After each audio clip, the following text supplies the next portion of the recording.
بعض اوقات قرآن شریف پڑھنے میں غلطی ہو جاتی ہے تو کیا کریں؟ ہر چیز فانی ہے اور صرف تیرے رب کا چہرہ باقی ہے، اس کا کیا مطلب ہے؟ بعض اوقات قرآن مجید پڑھنے میں بہت سی غلطیاں ہوتی ہیں، کیونکہ انسانی یادداشت میں ذرا خیال دوسری طرف ہو جائے تو لفظ غلط نکل جاتا ہے، لیکن اکثر پڑھی جانے والی صورتوں میں مثلا سورہ رحمان میں تو غلطی نہیں ہونی چاہیے۔ اگر غلطی ہو جائے تو ٹھیک کر لو اور مان بھی لو کہ غلطی ہو گئی ہے۔ اب سوال یہ ہے کہ یہ ہوا کیوں؟ یہ الگ کہانی ہے، یہ الگ سوال ہے۔ آپ کبھی یہ دعویٰ نہ رکھنا کہ آپ قرآن کے حافظ ہو گئے ہیں۔ اگر اللہ کا فضل ہو تو انسان حافظ ہوتا ہے، مگر نہ ہم نے ایسی بات بھی دیکھی ہے کہ انسان کا خیال بدل جائے تو سینے سے قرآن نکل جاتا ہے۔ آپ اپنے کسی بزرگ کی شان کے خلاف بول جائیں تو سب سے پہلے یہ ہوگا کہ سینہ قرآن سے صاف ہو جائے گا۔ اسی طرح غلط مال اندر جائے تو قرآن بدل جاتا ہے۔ یہ سب بتانے کا مدعا یہ ہے کہ so that you may be known، تاکہ آپ جان لیں اور اپنی نگاہ میں جانے جائیں۔ اللہ تو سب جانتا ہی ہے، لیکن وہ یہ کہتا ہے کہ آپ کو معلوم ہو جائے کہ آپ کیا اہمیت رکھتے ہیں اور آپ کو اپنے بارے میں علم ہو جائے۔ تو عرفان اتنی سی چیز ہے کہ آپ کو اپنے بارے میں علم ہو جائے، آپ کو اپنی پوزیشن کے بارے میں علم ہو جائے، سٹیٹس کے بارے میں علم ہو جائے، مقام کے بارے میں علم ہو جائے، اور سب سے بڑی بات یہ ہے کہ فانی ہونے کے بارے میں علم ہو جائے۔ آپ کو تو پتہ ہے ہی کہ آپ فانی ہیں، کہ ہر چیز جو یہاں ہے فنا ہو جائے گی، لیکن تیرے رب کی ذات ہمیشہ باقی رہے گی۔ تو لکھنے والے نے لکھا ہستی کی قسمت میں زوال، ہاں مگر باقی رہے گی ذات رب ذوالجلال۔ یہ کیسے معلوم ہوگا کہ ہر چیز فانی ہے اور اس کی ذات ہمیشہ باقی کیسے ہے؟ یہ ان لوگوں کی بات ہے جو امید زیادہ رکھتے ہیں، یقین زیادہ رکھتے ہیں، اللہ پر بھروسہ زیادہ رکھتے ہیں اور دنیاوی علم نہیں رکھتے۔ تو ایسے ہوتے ہیں مجذوب قسم کے لوگ۔ میں آپ کو ان کی بات بتا رہا ہوں۔ وہ کہتے ہیں کہ ہر شے فانی ہے، مگر اللہ تو سب سے الگ ہے، تو اللہ فانی کیسے ہو سکتا ہے؟ آپ دیکھو کہ آپ کے دنیا میں آنے، آنکھیں کھولنے، ہوش میں آنے کی بات ہے۔ جب آپ دنیا میں آئے، جب آپ ہوش میں آئے ہو تو آپ کو وہ چیزیں نظر آئیں جو فنا ہوتی جا رہی ہیں، حتیٰ کہ آخر میں آپ خود بھی چلے جائیں گے، لیکن کچھ چیزیں ایسی ہوں گی جو آپ کے پیدا ہوتے وقت جیسی تھیں وہ آج بھی ویسی ہی ہیں۔ چاند، ستارے، پہاڑ اور بادل وغیرہ تو غیر انسانی چیزیں ہیں، مگر آپ کی نسبت فانی نہیں۔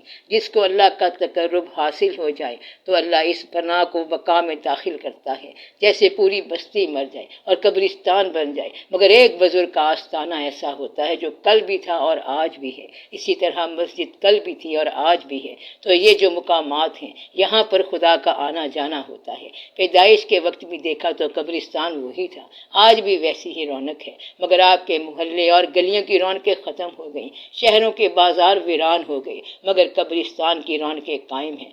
آپ داتا صاحب رحمت اللہ کی بات دیکھیں، یہ خان کا ہر سال جوان ہی ہوتی جا رہی ہے تو خان کا، مگر کمال کی بات ہے کہ یہ آباد ہوتی جا رہی ہے، بلند ہوتی جا رہی ہے، پھیلتی جا رہی ہے اور آستانہ فروغ پا رہا ہے۔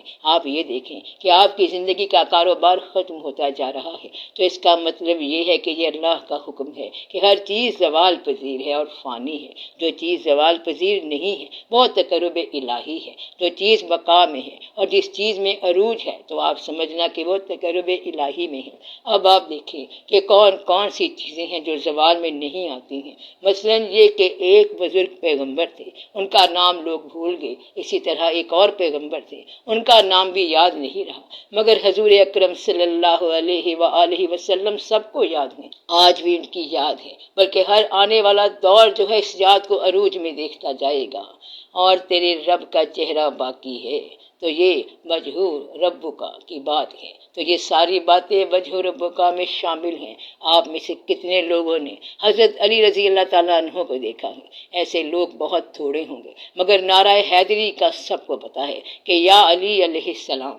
بعض اوقات مفہوم کا پتہ نہیں ہوتا اور مدعا کا پتہ نہیں ہوتا، مگر محبت فروغ پاتی جا رہی ہے۔ کربلا جو ہے اس کے اندر ایک واقعہ ہے جو اب تک بھول جانا چاہیے تھا، مگر ہر سال یہ عروج بڑھتا جا رہا ہے اور کتنے ہی نام نہاد اہل عقیدت اس کی نظر ہوتے جا رہے ہیں۔ تو وجہ کا رب کا ذوالجلال والاکرام کا مطلب یہ ہے کہ ہر وہ چیز جو اللہ کے حوالے سے ہو اور فنا نہ ہو، اس کے اندر آپ کو راز کی بات ملے گی۔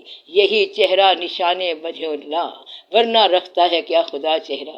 خدا کا تو چہرہ نہیں ہے۔ جو چیز فراموش ہو جائے، بھول جائے، اس میں فنا ہوتی ہے۔ مثلاً کئی لوگوں کا نام بھول جاتا ہے، لیکن جو چیز دین کے حوالے سے ہو اور بھولی نہ جا سکے، اس کو وجہ رب کا ذوالجلال والاکرام کی نسبت ضرور ہوتی ہے۔ ایسی چیز اللہ کے چہرے کے قرب و جوار میں رہنے والی شے ہوتی ہے، اور وہ دین کے حوالے سے ہوتی ہے۔ تو جو چیز آپ نے بچپن میں دیکھی اور آپ نے اس کو ایسے پایا اور جاتے ہوئے ویسے ہی پایا، تو وہ چیز قرب والی ہوگی۔ مثلاً آپ بچپن میں کسی مزار پر جاتے تھے، مزار اس وقت اتنا ہی رونق والا تھا، پھر آپ بڑے ہو گئے تو مزار ویسے کا ویسا ہی ہے، تو آپ تو فنا ہو گئے، مگر مزار پھر بھی قائم ہے۔ تو اس مزار کے اندر کوئی نہ کوئی اللہ کا پرتو ہے، تو جس کے اندر ولی کرام کا پرتو آ جائے تو اس کے اندر سے فنا نکل جاتی ہے، اور اس کی یاد کسی نہ کسی طور پر زندہ رکھی جاتی ہے۔ تو ہر وہ چیز جو دینی حوالے سے ہمیشہ کے لیے یاد رہ گئی ہو، آپ اس کا اس لیے ادب کریں کہ اس میں پرتو جمال کبریا ہے۔ یہ بتانے والی بات نہیں بلکہ خود سمجھنے والی بات ہے کہ اللہ کا نور ان اشیاء میں ضرور ہوگا، ان افراد میں ضرور ہوگا جن کی یاد ہمیشہ ہے، جن کی یاد ہمیشہ ہے، یا جن کی اپریسل تعریف ہمیشہ ہے۔ پہاڑوں میں بھی اللہ کا جلوہ ہوگا، دریا میں جلوہ ہوگا، اور آسمان میں جلوہ ہوگا، کیونکہ یہ آپ کی نسبت ہمیشہ رہنے والے ہیں۔ اگرچہ یہ سب فنا ہو جائیں گے، مگر آپ کی زندگی کی نسبت کے حوالے سے یہ ہمیشہ رہنے والے ہیں، کیونکہ آپ کی زندگی جو ہے 60 سال 70 سال ہوگی، اور پہاڑ کی عمر، آسمان کی عمر اور دریاؤں کی عمر آپ سے زیادہ ہے، ستاروں کی عمر بھی آپ سے زیادہ ہے۔ ایسا نہیں کہ وہ مر جائیں، کیونکہ کروڑ ہاں سال کے بعد ان کی روشنی زمین تک آتی ہے، تو ایک ستارے کی عمر کتنی ہوگی؟ لامحدود۔ تو وہ چیز جس کو اللہ تعالیٰ نے لامحدود عمر عطا کی ہے، وہ صرف اپنے وجہوں کی نسبت سے عطا کی ہے۔ وہ عشق جو ہمیشہ رہتا ہے، وہ بھی اس کے پاس درج ہے، حتیٰ کہ دنیا داروں کا بھی عشق جو ہے وہ مستقل کر دیا گیا۔ مثلاً ہیر رانجھا کا عشق مستقل کر دیا گیا ہے، تو آپ یہ سمجھیں کہ ان پر اللہ کی عنایت ہے اور قبولیت ہے۔ وارث شاہ رحمۃ اللہ نے یہ بات بتائی ہے کہ ہر وہ چیز جو نسبت سے قبول ہو اور احترام کے ساتھ قبول ہو، وہ باقی ہو جاتی ہے۔ اگر دین کا حوالہ ہو، احترام ہو، اور وہ چیز رہنے والی ہو، تو اس چیز کے اندر پر تو جمال کبریا ہوتا ہے۔ شیطان کی بات اور ہے، کیونکہ یہ احترام کی بات نہیں ہے بلکہ یہ ضد کی بات ہے۔ شیطان کا نام دین کے حوالے سے نہیں ہے بلکہ اعوذ باللہ کے نام سے شروع ہوتا ہے۔